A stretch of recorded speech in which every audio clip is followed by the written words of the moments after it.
Hello, I'm Bob Thompson. And I'm Emily Ballard. And welcome to Multimodal News. Tonight on the show, we have a riveting story about medical marijuana and legalization, financial windfall for Florida, or hopped up hippies with smoke and mirrors. With more on this story is our chief medical correspondent, Emily Ballard. Emily? Well, Robert, let's first look at the statistics. As we know, 20 different states have legalized marijuana for medical purposes.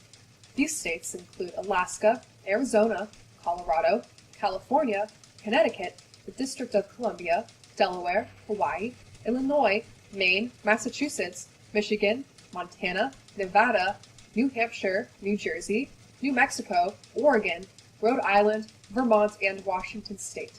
And, as of recent, the states Colorado and Washington State have legalized marijuana for recreational use as well. Interesting. Let's look at what doctors are considering to be the medical benefits of the plant. Studies have shown that marijuana offers a wide range of uses. For chronically ill patients, it is shown to relieve nausea.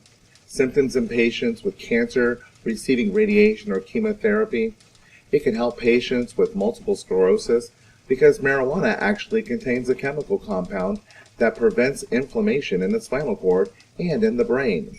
Not only this, but marijuana has proven to help with psychiatric disorders, from depression and anxiety to schizophrenia. Other disorders include AIDS and HIV, Alzheimer's, arthritis, asthma, Crohn's disease, epilepsy, glaucoma, hepatitis C, migraines, Tourette's syndrome, and those who are terminally ill with chronic conditions. Other uses are from the relief from the effects of PMS and insomnia. One would wonder why this seemingly harmless plant is illegal when it shows so many positive medical uses. Well, when speaking about legality, we can look to two states where recreational use has been legalized. In Colorado, primary fears were that legalization would be a factor in the increase in crime rates. The thinking was that if marijuana is legal, it would lead people to harder drugs, and in turn, to lives of crime. This could not be farther from the truth in Colorado. Huffington Post reported recently that Denver has not become the crime-filled hellscape that conservatives predicted. Crime rates have actually been stagnant, meaning no attributable rise since legalization.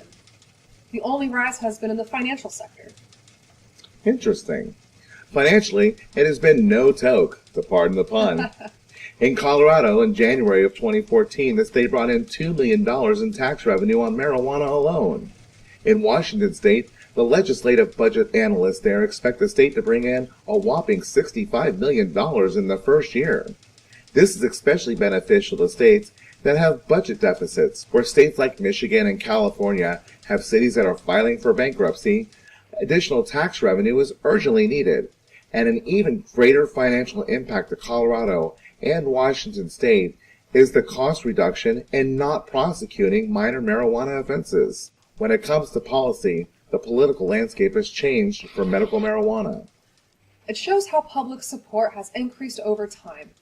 The Pew Research study on attitudes on marijuana show it relates the same as marriage equality in regards to social issues. There's been a significant paradigm shift due to increased public support. Cultural shifts are right along generational divides.